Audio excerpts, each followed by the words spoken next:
Olá, tudo bem? Bem-vindos à 7ª temporada do podcast Direito Empresarial Café com Leite. Esse é o podcast perfeito para quem busca conhecimento jurídico durante a correria do dia a dia. É a sua biblioteca em áudio gratuita, repleta dos principais textos e autores do direito empresarial no Brasil. Eu sou Amanda Taide, mineira e cruzeirense na origem, com passagem em São Paulo, e candanga e fluminense de coração. Casada, mãe do Pedro de quase 6 anos. Pedro, Tails, Sonic. Do Lucas de 4 anos. Lucas, Knuckles, Sonic, Eggman. E tutora do Vira-Lata Farofa. Sou professora doutora da UNB dos cursos de Direito Empresarial, Concorrência, Comércio Internacional e Compliance. E consultora do Pinheiro Neto Advogados nas mesmas áreas. Este é um podcast simples, curto e gostoso, como um café da manhã, mais rapidinho durante a semana. Em sua 7ª temporada, esse nosso podcast se reinventa, com a divulgação de um site inteiramente dedicado a esse projeto. No site, os episódios são organizados tematicamente, facilitando o acesso a temas como teoria da empresa, fundamentos do direito societário, sociedades limitadas, sociedades anônimas e muito mais. Pegue então a sua xícara de café com leite ou chá, seu tênis para fazer exercício físico ou seu fone de ouvido para ouvir no seu meio de transporte diário. Então, vamos comigo para a próxima xícara de café com leite?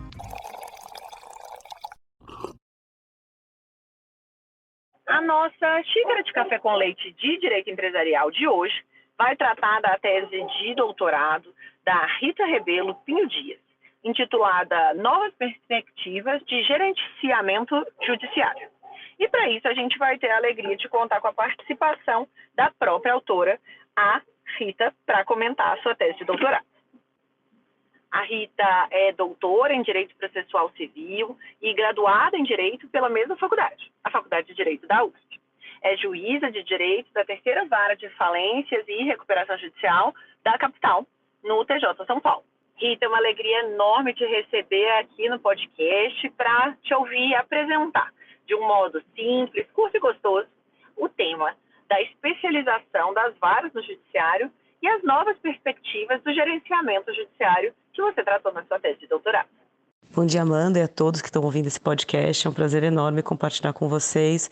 É um tema que para mim é super interessante, que é o de gerenciamento de processos judiciais e como esse olhar e essa área de estudo é importante para que os processos tenham uma boa tramitação, célere, eficiente e é uma área que eu acho que precisa ser explorada por todos os estudantes de direito.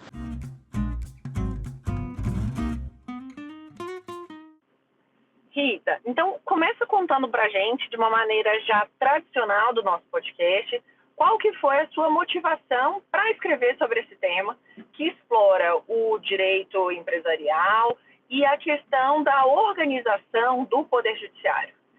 Como que esse tema chegou a você e mais, como que foi o processo de escrita ao longo dos anos do doutorado, conciliando aí com a sua atividade na magistratura? Bem, então, Amanda, esse tema da gestão do Poder Judiciário, ela surgiu para mim desde o momento que entrei na minha carreira, né? Porque eu estava na vara, eu fazia o máximo que eu podia e logo que entrei na carreira, né? E eu não sentia por parte dos clientes, né, do Poder Judiciário, que são jurisdicionados, uma percepção de que esse trabalho estava resultando em entregas, né? E aí eu falava, poxa, mas eu trabalho tanto, e é verdade, eu nunca trabalhei tanto na minha vida, e não há uma percepção de que isso seja eficiente, né? De que isso esteja entregando. As pessoas continuam falando, e eu perguntava para meus amigos advogados a percepção deles das varas, porque eu passava, quando eu era auxiliar da capital, e eu ficava rodando de uma vara por outra, o que eles achavam das varas, né, em que eu tinha passado. E eles falavam assim, então tem alguns atrasos. E aí eu fui atrás do que seriam esses atrasos, né? E aí eu comecei a tentar entender como que funciona o cartório, como que o caminho de um processo até chegar a mim e quais são os percalços pelos quais esse processo ele passa até que ele tenha que chegar até a mim. E a partir desse questionamento, eu fui percebendo que existiam várias várias etapas que são invisíveis para todos aqueles que não que estão do outro lado, ou seja, que não estão dentro de uma unidade jurisdicional e que são super importantes.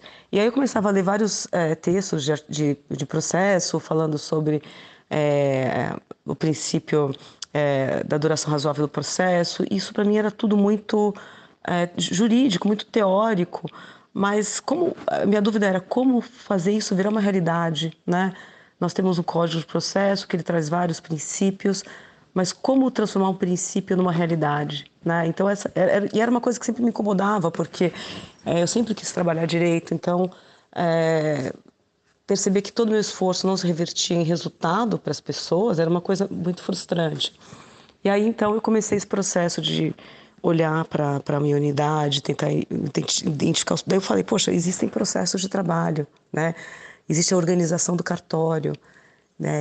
E a partir dessa minha inquietação, eu fui mapeando os processos de trabalho, mapeando as ineficiências, mapeando a minha relação com o cartório, né? A minha relação enquanto juíza, né? Gabinete e cartório, como eu podia trabalhar melhor, como lidar com o problema crônico da falta de funcionários e como otimizar ao máximo os recursos escassos que a gente tinha, que eu tenho enquanto gestora, porque o juiz é um gestor, né?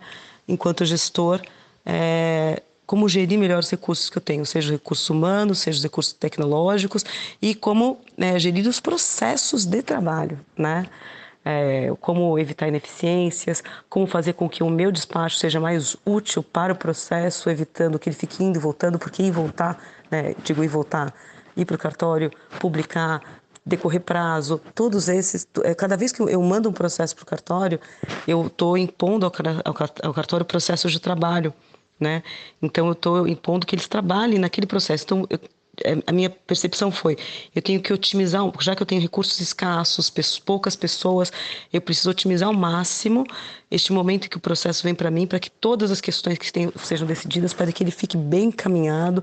Então, eu passei a desenvolver um design de decisões que eu achava que eram mais adequadas, né? Que eram mais completas e que elas orientavam melhor o cartório para que eles conseguissem entender mais fácil, para que o que pudesse ser feito por decisão já fosse feito e diminuir o processo de trabalho do cartório. E com isso, ao equalizar melhor o trabalho deles e do meu gabinete, fazer um processo tramitar melhor. E daí depois eu fui trabalhar na presidência, na corregedoria e na presidência do tribunal. E com o doutor Manuel Pereira Calças, quando ele foi presidente. E esse momento foi um momento de uma visão mais macro do que estava acontecendo. Enquanto na unidade judicial eu tinha uma visão menor, quando eu estava na presidência, na corregedoria, eu passei a ter uma visão institucional e percebi que aqueles processos de trabalho micro que eu tinha na unidade judicial, eles também se replicavam na esfera da instituição, né? E aí, a partir dessas ideias, eu percebi que eu tinha que falar sobre isso, porque eu sentia uma falta de estudos nessa área, né? E é uma área muito particular, porque exige o olhar do juiz, um conhecimento de quem está lá do outro lado, e que não estudava, e não existem tantos estudos sobre isso, e por isso que eu quis falar sobre isso. E curiosamente, o período em que eu estava na corregedoria no tribunal e na presidência do tribunal foi justamente o momento em que eu estava fazendo doutorado. Então ao mesmo tempo que eu trabalhei esses 4 anos nessas áreas, foi super importante e rico, porque eu ia nas aulas, né? Eu ganhava em termos técnicos e, ao mesmo tempo, eu ganhava em termos práticos. Então, foi quase como um laboratório prático da minha tese em 4 anos, né? Além de tudo, é claro, minha experiência anterior. Então, foi muito interessante esse processo de escrita da tese. Em relação à parte empresarial, essa ideia da especialização da competência empresarial foi muito interessante, porque ela surgiu para mim, de uma forma mais clara, quando eu estava na corregedoria e na presidência, né, na gestão do Dr. desembargador Manuel Pereira Calças. E desde o começo da gestão dele, era um dos pilares da gestão dele, a especialização da competência empresarial. E logo no começo da corregedoria, em 2016, ele trouxe para a gente a percepção com dados econômicos de que a existência de varas especializadas, sobretudo nas capitais financeiras dos países, trazia para investidores maior segurança jurídica e aumentava, inclusive, até índices de investimento, né? Ou seja, tornava para investidores o país mais interessante, porque havia mais segurança jurídica, mais previsibilidade dos entendimentos jurisprudenciais. Então, com base nessas informações, ele iniciou estudos e depois conseguiu aprovar a criação de várias empresariais no estado de São Paulo em primeiro grau. Nós já tínhamos no Tribunal de Justiça câmaras do segundo grau de jurisdição com competência para atuação na área empresarial e de falência e recuperação judicial. Nós tínhamos 2 varas que atuavam na capital para a competência de falência e recuperação judicial, de acordo com a Lei 11.101 de 2005. As falências do decreto ainda estavam tramitando em todas as varas cíveis do Estado, mas nós tínhamos a competência especializada na capital para a atuação na vara de falência e recuperação judicial para processos novos, né? Então, era o cenário que existia. Durante a gestão do Dr. Manuel na Corregedoria, ele se empenhou para implementar uma política de organização judiciária, de especialização de competências na área de falências e recuperação judicial e empresarial. Então, ele sugeriu a criação e conseguiu a aprovação no Tribunal de Justiça de 2 varas empresariais, com atuação na capital de São Paulo, e criou a 3ª vara de falências, que, por coincidência, hoje é a vara que eu sou titular, que era uma vara que tinha competência que recebeu todas as falências do decreto que estavam na capital e que depois de 2 anos passaria a receber as falências e recuperações judiciais novas, de acordo com a Lei 11.101, conjuntamente com as demais 2 outras varas que já existiam. Ele também conseguiu aprovar, era um projeto que ele tinha, e conseguiu aprovar depois na presidência, a criação de varas regionais, né? Ele conseguiu aprovar um projeto de lei permitindo que a Organização Judiciária do Estado de São Paulo concentrasse em unidades diferentes da comarca, competências, né? Permitindo a regionalização de acordo com áreas a serem previamente definidas pelo tribunal, e com isso ele conseguiu a criação das varas regionais. Com isso, no final da gestão dele na presidência, ele conseguiu criar a especialização ele criou varas regionais na primeira RAJ que nós falamos, que é a região da Grande São Paulo, com exceção da capital. Então foram criadas 2 varas regionais com competência empresarial e falência e recuperação judicial. Então, essa vivência de corregedoria e de presidência foi muito interessante para perceber a importância da gestão de processos no âmbito institucional, né? Ou seja, detectado que essa competência, falência e recuperação judicial e empresarial, era uma competência que precisava de uma maior capacitação do juiz, uma especialização também do juiz. Eu percebi um movimento da instituição para a criação e organização dessas varas, e de como isso era importante, né? Que foi um projeto que o Dr. Manuel sugeriu, mas foi encampado pela instituição e conseguiu ser implementado em 4 anos. Então foi muito interessante.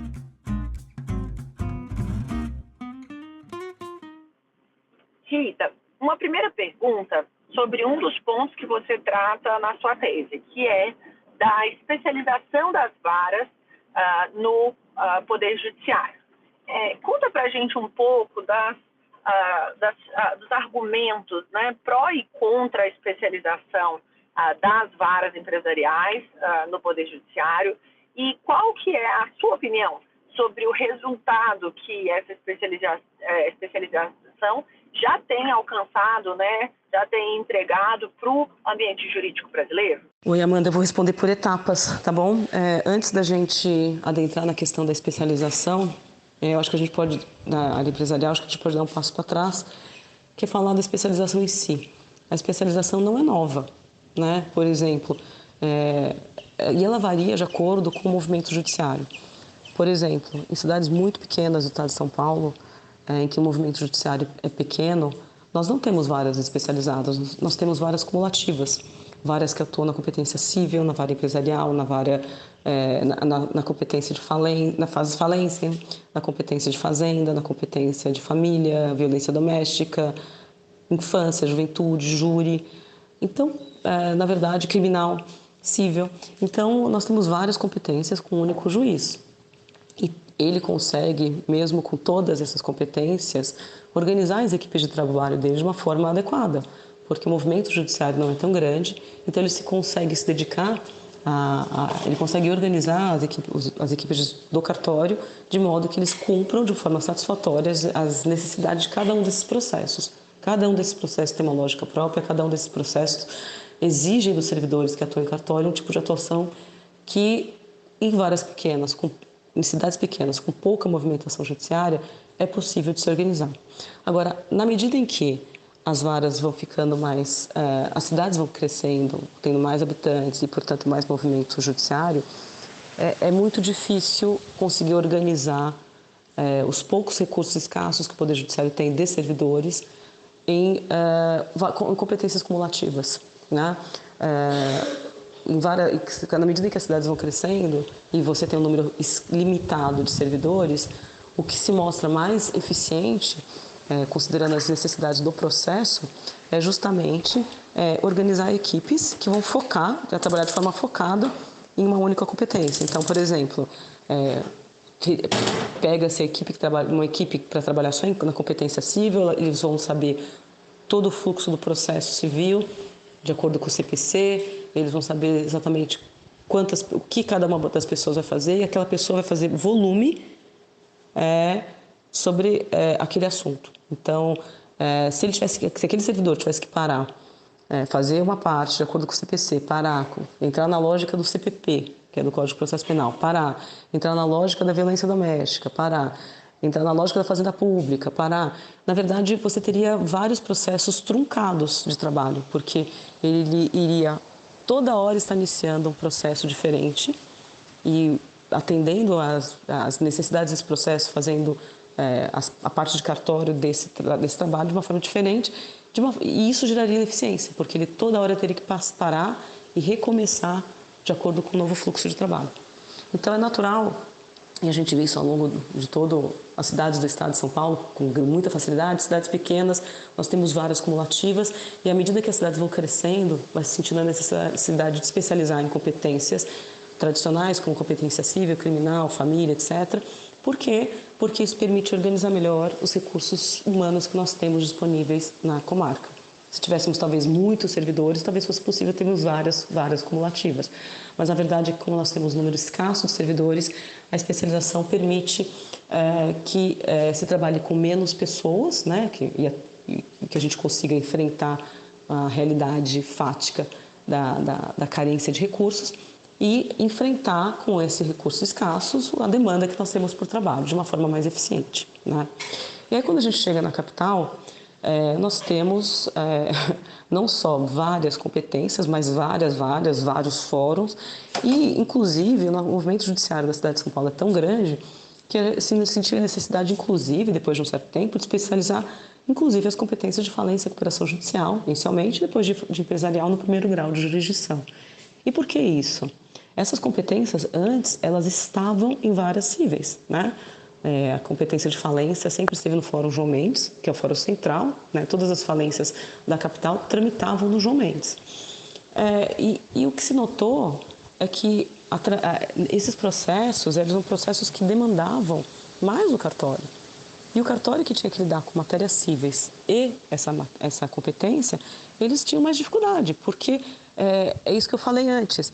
Começar a atuação num processo, mudar o rito, né? Mudar do CPC para a Lei 11.101, exigia do cartório uma mudança de mindset, né?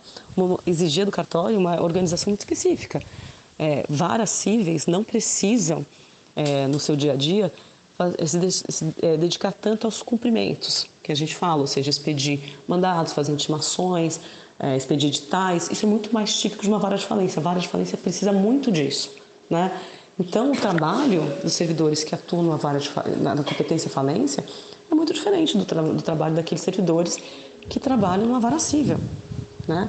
E isso é algo que acontece não sem repercussão, porque você ter todos esses mindsets de trabalho, todos os processos de trabalho organizados numa única unidade, não permite que essa unidade trabalhe tão melhor. né, você não tem tanta eficiência. Quando você separa, quando você retira isso, a competência empresarial, que é uma competência mais viscosa, né, tem um conceito da geometria que fala isso, que tem algumas competências do direito que são competências viscosas, porque elas têm menos volume numérico, mas o volume de trabalho é muito maior. Se exige muito mais em termos de trabalho de cartório. E esse é o caso de uma competência empresarial em falência, por exemplo, ou empresarial, porque são ações muito densas, muito complexas, que exigem tanto do magistrado, no caso de empresarial e falência, com algumas questões muito complicadas, densas e complexas para se decidir, e também do cartório, porque o cartório ele vai ter que trabalhar de um jeito muito particular, né? Então, o que se concluiu depois de um período é que não só para que esses processos tramitassem melhor, mas para que as próprias varas cíveis também tivessem um melhor andamento, era recomendável retirar essas competências das varas cíveis. Por quê? Porque tirando essas competências mais complexas, mais densas da empresarial e recuperação judicial e falência, as varas cíveis conseguiriam se organizar melhor, fazendo com maior foco o mesmo trabalho relativo à competência cível, ao passo que se poderia capacitar e se treinar melhor servidores na competência especializada de empresarial e de falência. E foi isso que foi feito.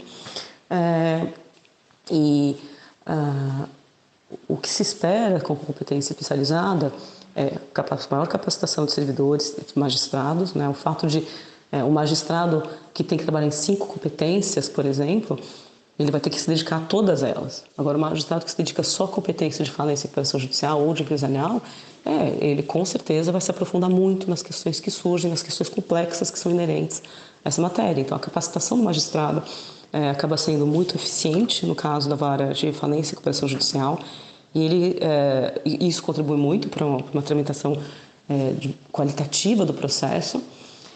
E, ao mesmo tempo, o cartório também consegue ser muito melhor gerido, né? Esse trabalho invisível que não se vê, ele acaba tendo um impacto muito importante, porque os servidores que estão trabalhando nessa competência, eles conseguem focar só nisso, né? O mindset deles é só nessa matéria, eles vão fazer uma competência, eles vão saber exatamente o que eles têm que fazer nessa área, as dúvidas vão ser mais facilmente diminuídas, a orientação é muito mais pontual, então o processo de trabalho do cartório acaba sendo muito otimizado e, consequentemente, também o uso da mão de obra dos servidores, que é um recurso muito escasso, né? E muito importante que nós temos no tribunal. Então, os pontos positivos da especialização, eu acho que é justamente isso, é um processo de trabalho, né? E essa é uma parte que eu acho que não fica tão clara para as pessoas, mas a especialização traz a especialização do processo de trabalho de servidores, de magistrados e da relação gabinete e cartório. Então, acho que esse é um ganho assim, absurdo em termos de eficiência e de controle e de gestão das unidades judiciais. A capacitação também acaba sendo maior, né? E com isso se espera uma maior eficiência do processo e maior qualidade das decisões. Eu acho que foram feitos estudos recentes sobre esse assunto. Tem um estudo interessante que foi feito pela BJ, que foi divulgado pelo CNJ, destacando que há uma menor taxa de recorribilidade das decisões proferidas em varas especializadas, o que é um índice positivo, porque isso indica que as decisões acabam não sendo recorridas tanto quanto se vê anteriormente, o que talvez seja um índice de maior qualidade das decisões. E, por outro lado, também teve um estudo recente feito pela Faculdade Getúlio Vargas, indicando que as varas especializadas de empresarial elas trouxeram maior celeridade para o processo, de uma forma numérica, quantitativa, e há uma percepção por parte dos usuários, advogados que atuam com essas varas no estado de São Paulo, de que trouxe um ganho qualitativo para essas decisões, né? Esses são os pontos que eu acho que são super favoráveis e que justificam a especialização. Um ponto negativo que eu ouço as pessoas falando sobre a especialização é que você permite que fiquem poucos juízes cuidando de uma única matéria, né? Se por um lado isso obviamente é verdade, por outro lado, o que se tem é justamente o que se espera com a especialização, que é uma maior previsibilidade das decisões e maior segurança jurídica. E também, quando se tem menos juízes atuando na matéria, há uma maior visibilidade da atuação desses juízes para a própria Corregedoria, do Tribunal de Justiça. Então, me parece que a redução, o que é um ponto que se coloca como ponto negativo, que é a redução do número de juízes decidindo o assunto, apesar de no primeiro momento poder parecer algo ruim, eu acho que quando se para aprofundar a questão, o que a gente percebe, na verdade, é que traz pontos, esse menor número de pessoas deliberando sobre uma matéria traz pontos positivos que também são desejados e esperados por muitos operadores do direito. Então, eu não sei se são pontos negativos de fato, entendeu?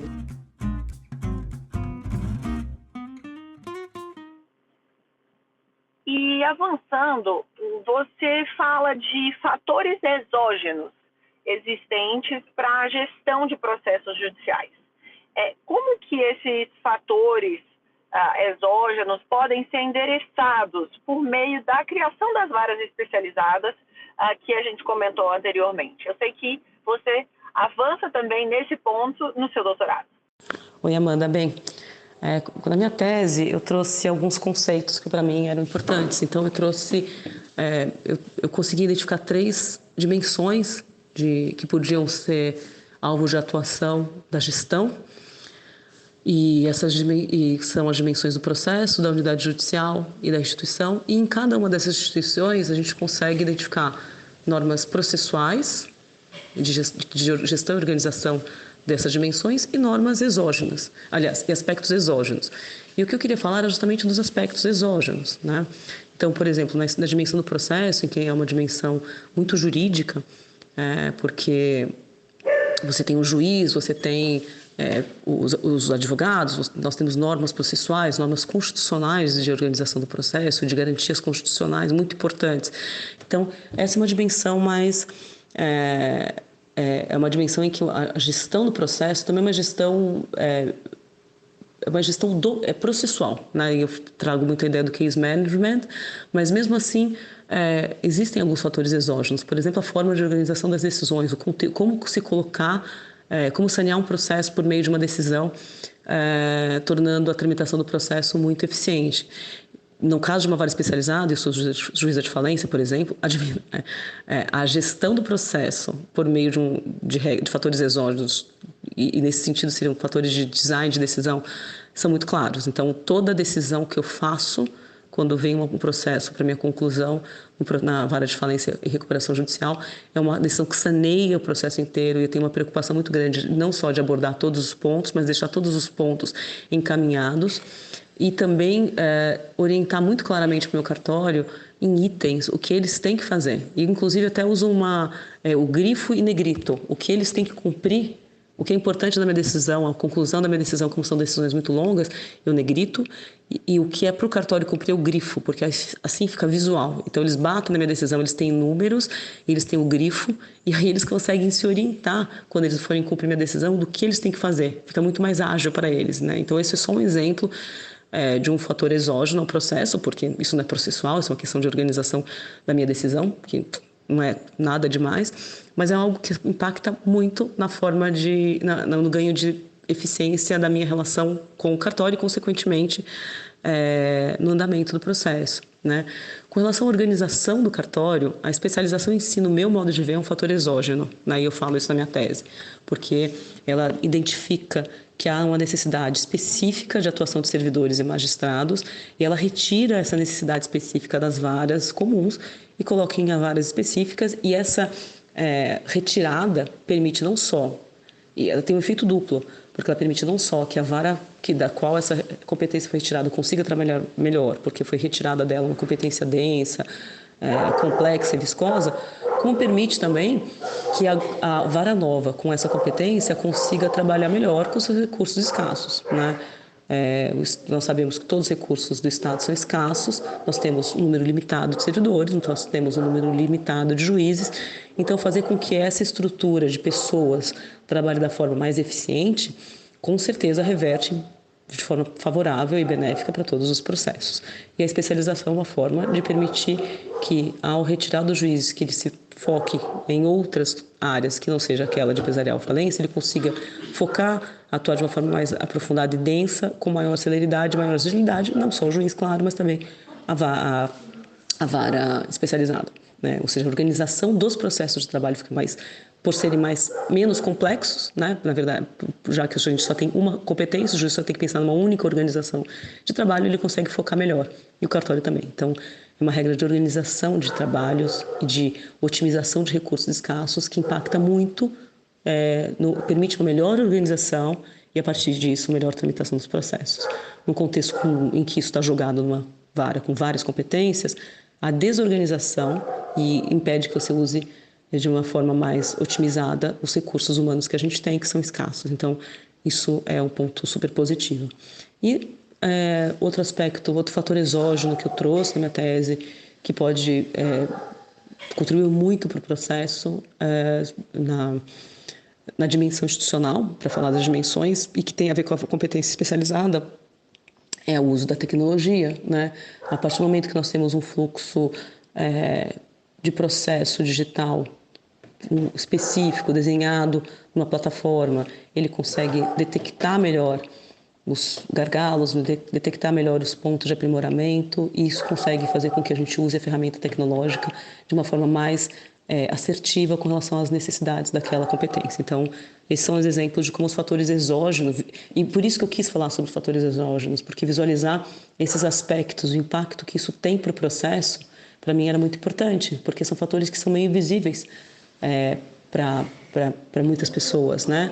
A gente fala em princípio da duração razoável do processo e muito se trata de uma perspectiva muito jurídica, mas como permitir que esse princípio se concretize, né? E se você não tem noção da existência desses fatores exógenos ao processo, mas que afetam muito a tramitação do processo, você não vai conseguir, na prática, implementar esses princípios e trazer concretude a esses princípios, né? E por isso que eu quis tratar sobre isso na minha tese.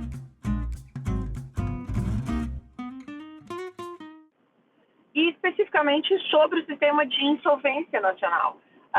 Como que o judiciário, na sua visão, tem se adaptado para enfrentar os desafios contemporâneos e de que forma que a especialização da justiça e o uso de novas tecnologias no Poder Judiciário tem influenciado nesse processo? Eu acho que, no tocante ao microsistema da insolvência, o Tribunal de São Paulo, depois que eu passei pela presidência, nos anos que sucederam a saída do Dr. Manuel da presidência, o Tribunal concluiu o processo de especialização da competência de falência, recuperação judicial e empresarial em todo o Estado, né? Então, nós temos varas regionais em todo o Estado, e isso mostra um comprometimento do Tribunal de Justiça com essa competência que é fundamental para o desenvolvimento econômico do Estado brasileiro, né? O investimento em tecnologia permite que essas competências possam ser executadas de uma forma mais eficiente, né? A tecnologia permite que os fluxos de trabalho que sejam criados no sistema de processamento eletrônico sejam aderentes às necessidades específicas dessa competência. Permitem que exista ganho de trabalho com processos repetitivos, né? Os servidores conseguem executar tarefas repetitivas com muito mais facilidade usando a tecnologia. E também o uso da tecnologia durante a pandemia, né? A gestão do Dr. Manuel terminou em 2019, em 2020 teve a pandemia e o Tribunal de Justiça de São Paulo, durante a pandemia, ele conseguiu fazer uma migração extremamente rápida e célere, sem que tenha tido qualquer trauma por parte da prestação da jurisdição do Estado.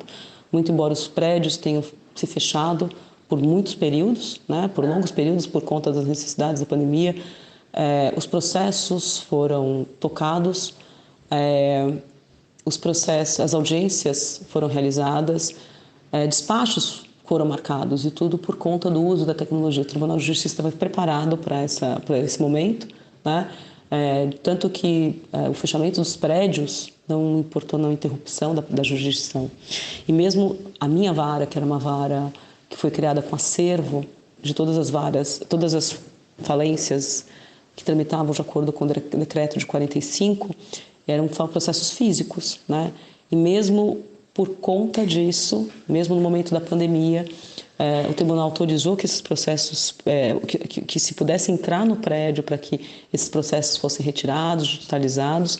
Isso foi feito ao longo de 2020, por exemplo, eu já estava na vara, e por conta disso, as falências continuaram tendo andamento, mesmo no cenário da pandemia. Então, esse contexto de pandemia, para mim, ele mostrou como a tecnologia é fundamental para a prestação jurisdicional, né?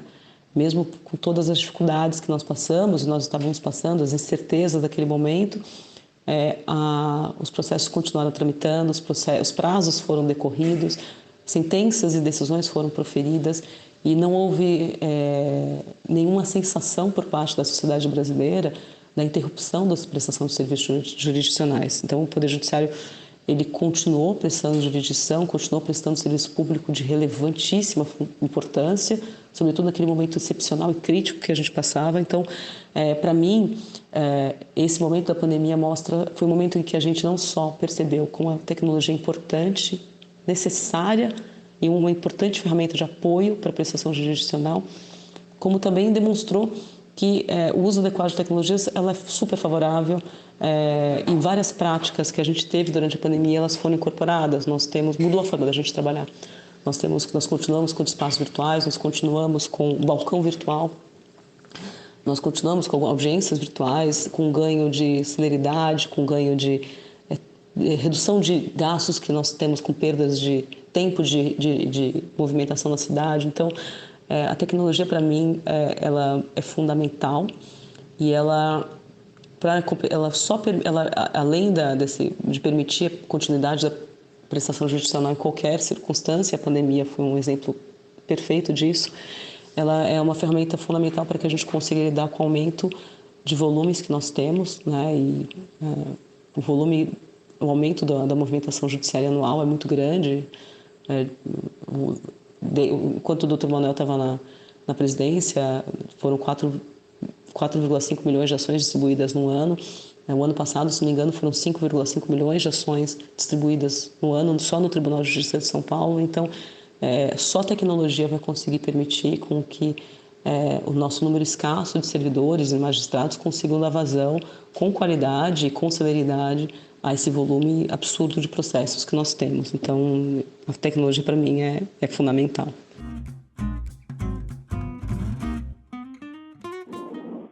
E, Rita, eu sei que a especialização das varas empresariais é apenas um dos temas que você trata na sua tese de doutorado. Agora, então, uma pergunta mais ampla.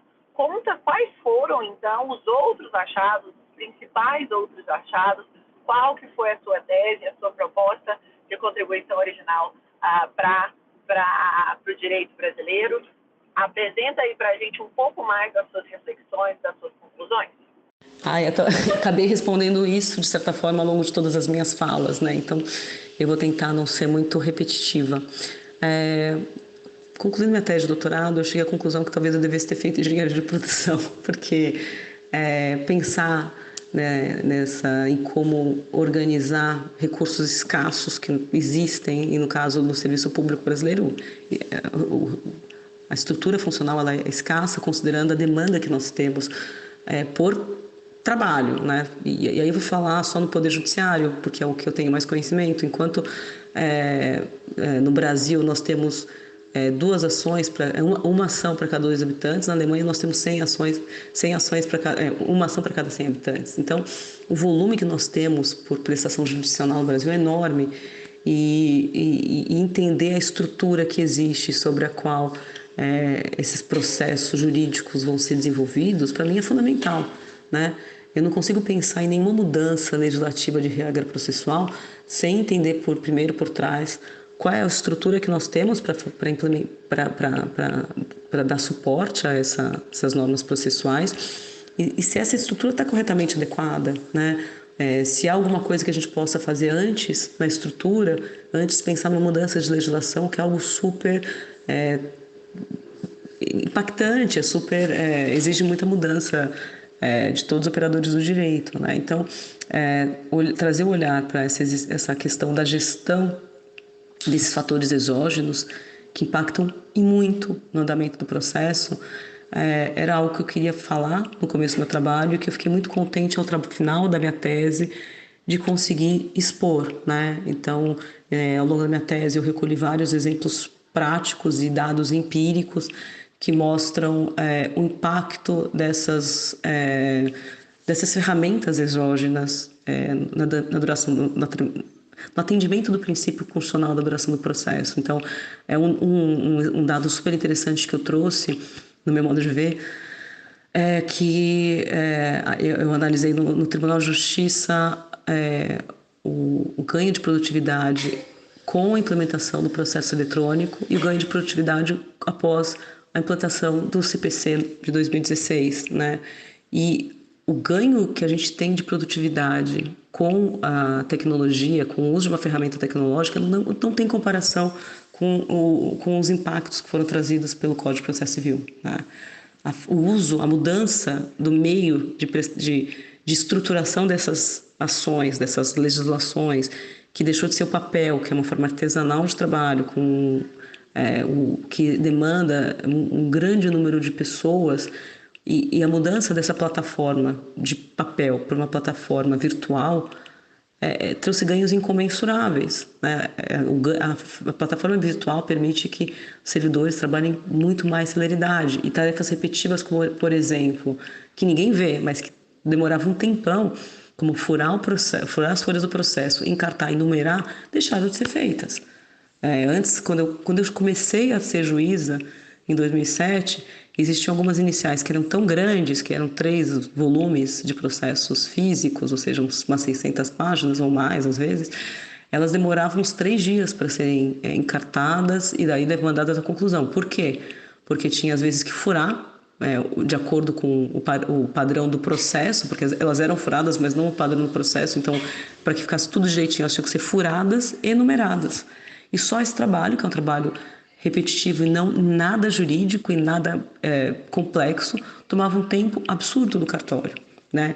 Então, trazer esses dados sobre o ganho de produtividade que a gente tem com medidas que são invisíveis, como o uso de tecnologia, especialização de uma competência ou organização de uma decisão judicial de uma forma mais eficiente para que o cartório consiga cumprir melhor sem ter que ficar indo e voltando do cartório para o gabinete, etc., são medidas que trazem grandes impactos de ganho de tempo e de celeridade e que são de mais fácil implementação do que uma mudança legislativa, por exemplo. E a minha vontade, que eu fiquei muito satisfeita ao final da minha tese de conseguir trazer luz, foi justamente para a existência desses fatores, a importância e o impacto que eles têm no processo e como eles precisam ser estudados, né? Quando a gente sai da faculdade, essa percepção de que esses fatores existem e que eles poderão um dia ser implementados por operadores do direito não era tão clara para mim, né? Eu acho que trazer essa capacitação, compreensão de que existe essa área para ser estudada e que é possível uma capacitação, talvez nas faculdades, para que as pessoas, quando saiam, elas tenham maiores ferramentas de gestão, né, de pessoal, ferramentas de gestão de processo de trabalho, seja algo interessante. Então, foi isso que eu quis trazer na minha tese como um aspecto inovador para a jurídica.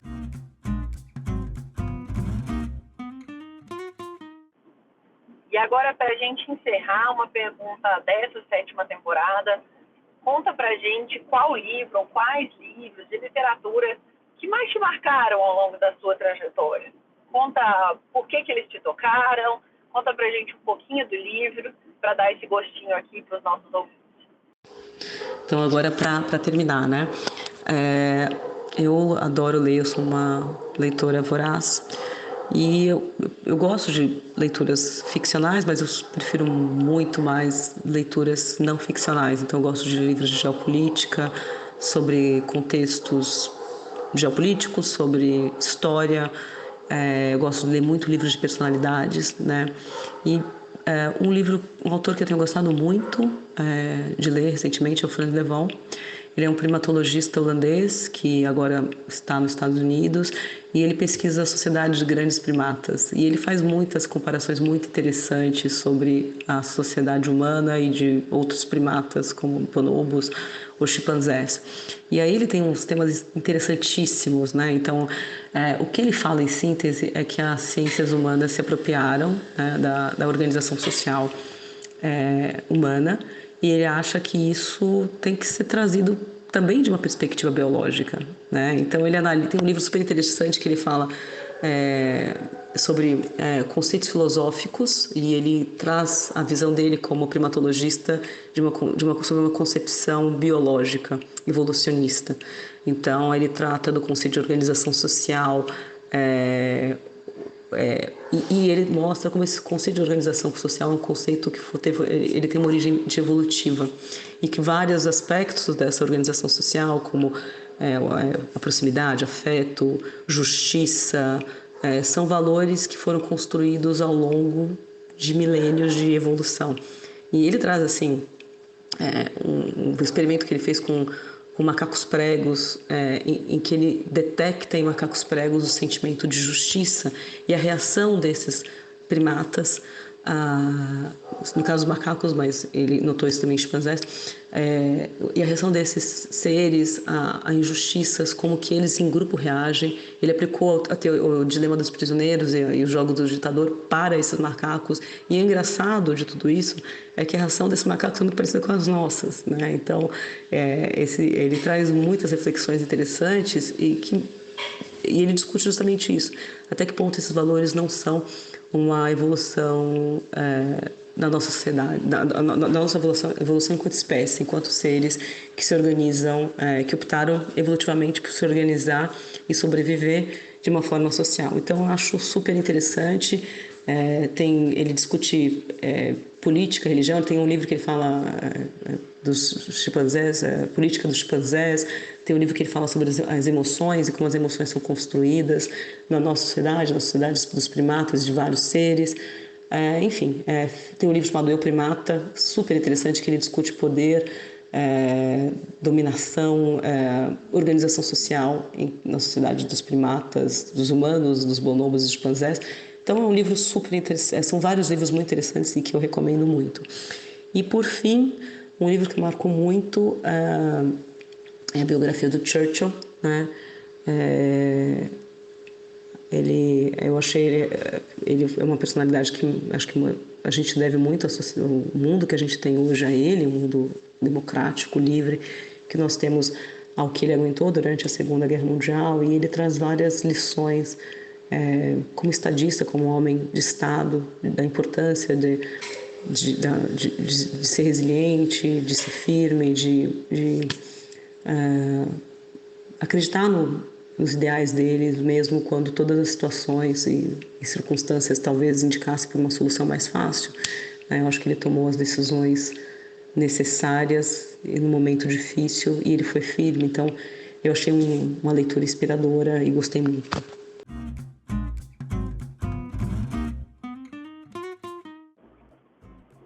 Rita, muitíssimo obrigado pela oportunidade de apresentar aqui a sua tese de doutorado para os nossos ouvintes, trazendo as suas reflexões advindas da sua atividade tanto acadêmica quanto profissional. Espero que seja a primeira de uma série de participações suas aqui no podcast.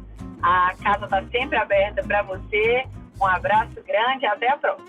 Amanda, eu que agradeço a oportunidade de poder hoje aqui compartilhar com você e com todas as pessoas que estão ouvindo esse podcast.